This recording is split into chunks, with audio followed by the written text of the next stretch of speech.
Consider this. What if Fire Emblem, but roguelike, and also actually has care for its characters, despite everything being randomly generated? Interesting. My name is Tom, otherwise known as Titanium Legman, and this is Together in Battle.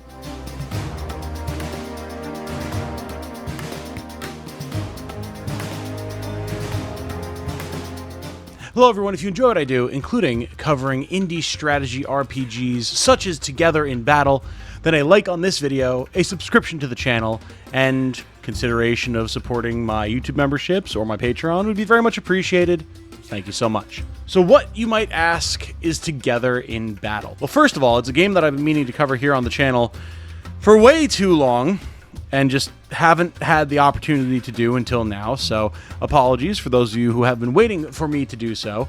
But it is a very interesting little indie title from solo dev Sinister Design, who I've been in regular contact with. Really cool guy, very polite, very understanding, very patient. I'm glad that I'm finally able to take the chance to check out his latest title.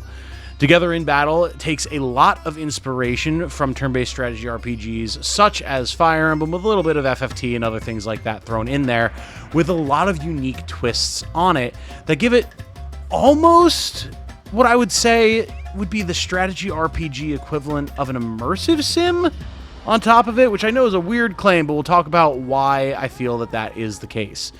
All told, I was not sure what to make of Together in Battle, but now that I've dug my fingers into it, I can't let go, man. I can't let go, and we're going to talk about why. So what is Together in Battle? Together in Battle is very much inspired by Fire Emblem, with some hints and tastes of other turn-based strategy RPGs like Final Fantasy Tactics, as well as many others, mixed into its overall formula, along with a lot of other unique takes that I've never seen in the genre before. The idea is that you are a mercenary leader who has come to this land to hire a group of mercenaries, fight through a successively more difficult series of arena challenges to climb up the ranks, while building your team up to maybe covertly build up a little bit of a resistance army on the side, right? Make it look all clean and proper, everything by the book, and then bam! Once it's time to take the fight to those who deserve it, you've got a well-trained, well-honed army who knows each other very well and knows how to fight together very well. It's a very interesting idea, and the idea of following this sort of arena battle structure gives the game a daily structure that is pretty different from what I've seen in most turn-based strategy RPGs. It does, of course, remind me the most of the sort of daily and weekly structure that we see in Fire Emblem Three Houses, but with much more of an emphasis placed on the activities that you engage in every day, as opposed to kind of going through a week with a couple of events here and there, and then having major moments like training your troops and your students, and maybe going and fighting a battle once or twice a week. Every day matters here, and that plays into the story as well, which I think is super cool. So, how does it work? When you first start the game, you will be prompted to hire a team of at least 6 characters from a roster of 12.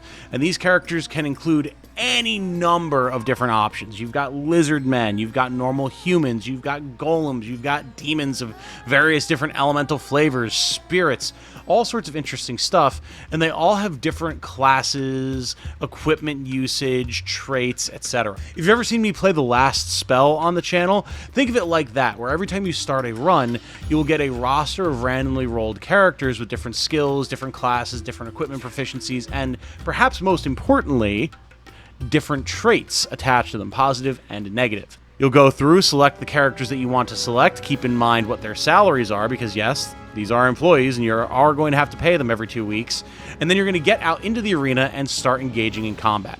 When you do, you're going to see very quickly where the inspirations for this game come from, but how it also strikes itself as a very different beast too.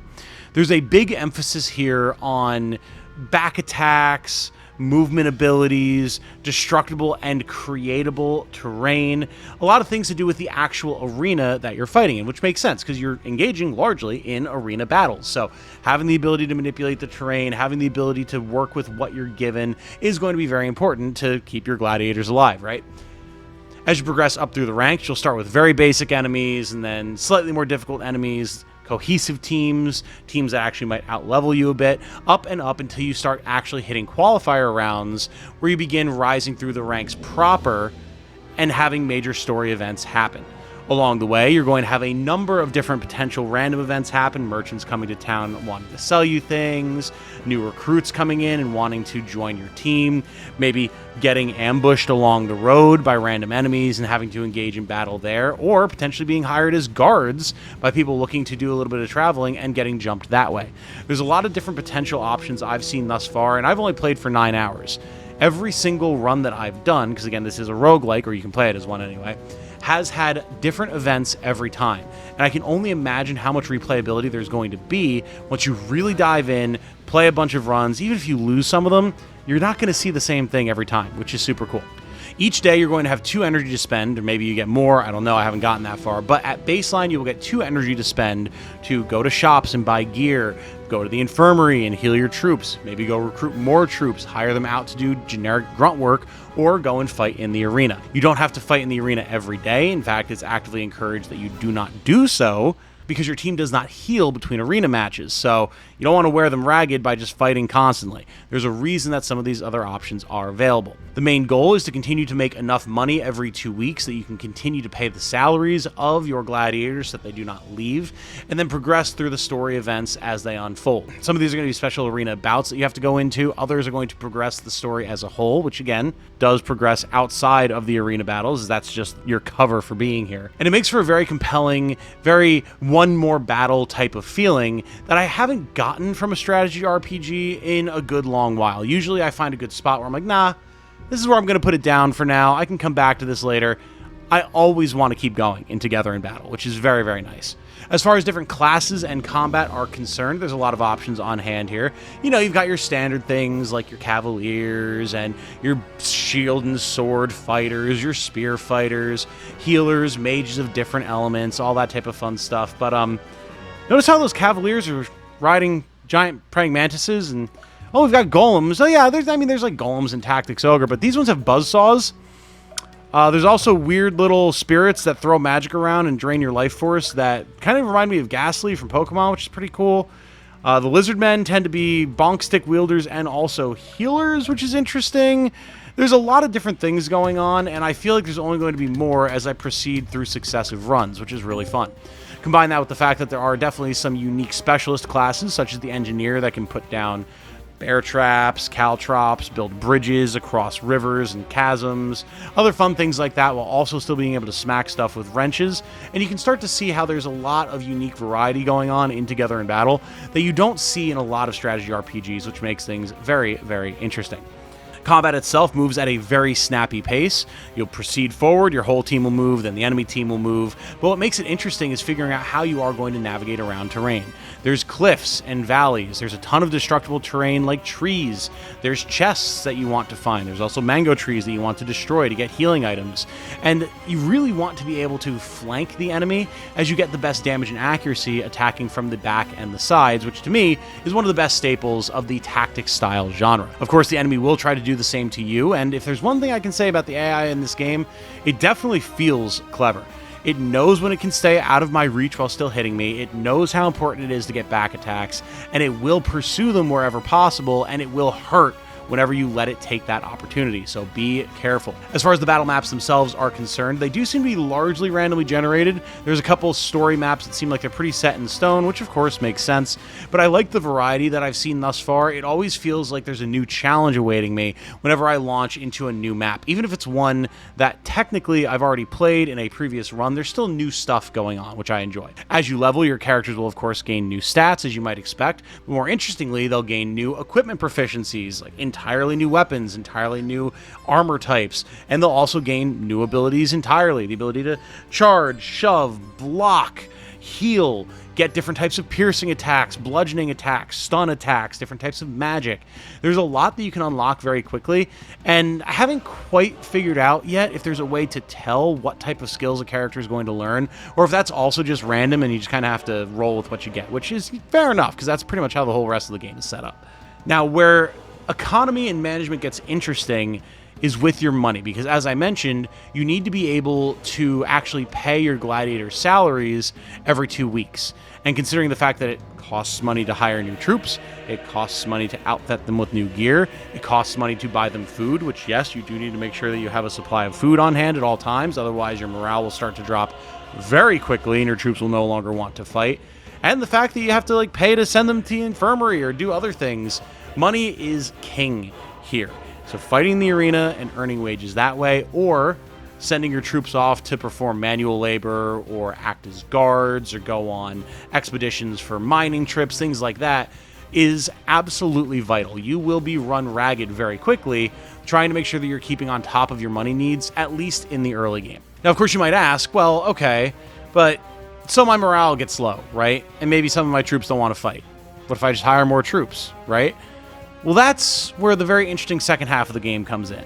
Because while, yes, this is very much a traditional Fire Emblem or Final Fantasy Tactics style game, it draws a lot of inspiration from newer Fire Emblem, and I would argue other titles like Triangle Strategy that care a lot about the actual relationships between your fighters.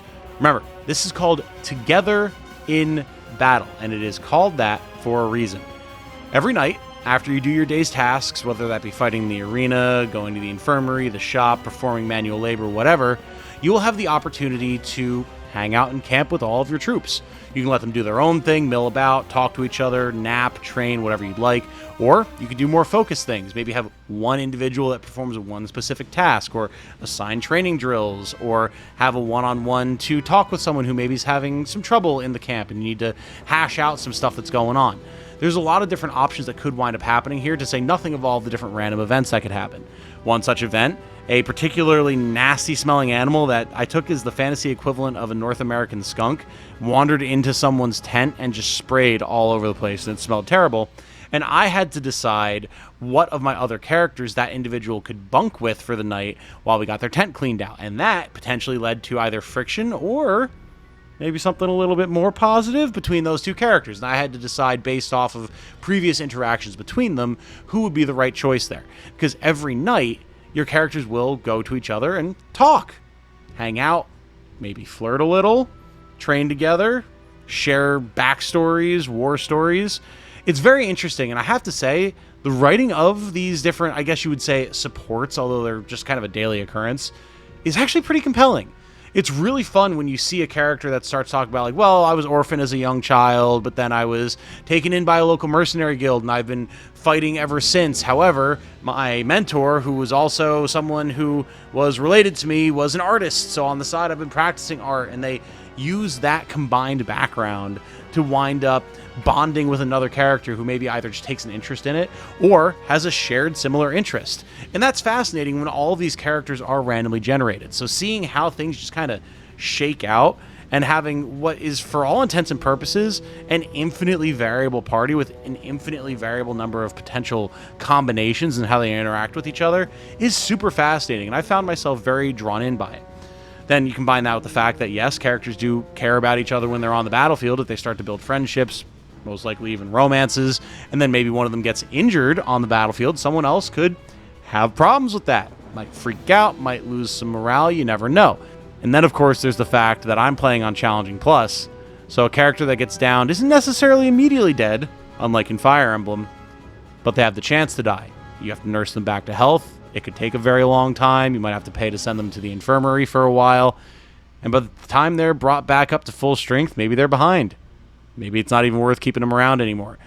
These are the more logistical and also social army management aspects that have been missing more or less from Fire Emblem throughout its lifespan. Newer games have definitely incorporated more elements like this, but it's usually very light in the way that it's handled, whereas in Together in Battle, it is an intrinsic mechanic that you have to pay attention to, or you're going to have a bad time, and I love it.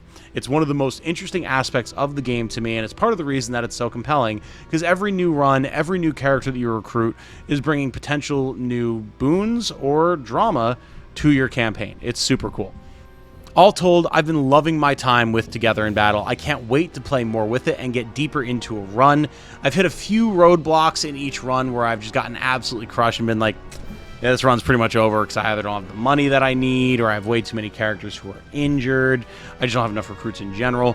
But I've been starting new runs, learning, progressing and getting further each time. The current run that I'm on, I'm feeling pretty good about. I'm sure there'll be some sort of wall that I wind up hitting again, and I'll restart and go again, but that's the nature of a game like this as a roguelike. You learn, you get back up. When you get knocked down, you keep on going, and eventually you get to the end. And the fact that I have been consistently compelled every time I've wound up suffering some sort of defeat to go, no, it's all right. We're just going to start a new run and go again. That's the sign of a compelling game. You know, you've got all the mechanical systems that you could want, all the combat systems that you want, all sorts of different types of equipable gear that changes the way your characters function, the endlessly applicable, different, randomly generated characters and maps that are still somehow compelling. It's honestly great work. I cannot believe that Sinister Design has put together something like this. As far as I know, a solo dev who's fueled by little more than just pure grit and passion. It's awesome to see. Props to you, sir. So, you can find a link to Together in Battle, as well as Telepath Tactics and Sinister Design's previous game, in the description down below. I highly encourage you to go and check them out. If anything that I said here today was of interest to you, please do so. There's a free demo for Together in Battle. Check that out. I think you're going to wind up enjoying it. If you are someone who is particularly enamored with graphical fidelity or fancy soundtracks or whatever, don't let initial kind of judging a book by its cover take hold of you. I love the art style. I love the music of Together in Battle, and I didn't expect to, but it's different, and it has its own unique soul that I think is worth checking out. So look at those links in the description, and I hope that you enjoy as much as I have, because I will definitely be playing way more of this. If Together in Battle is a game that you would like to see me cover further on the channel, whether it be in streams or videos, do let me know. I would be happy to do so. And until the next time, my name has been Tom, otherwise known as Titanium Legman. I hope you all have a good night.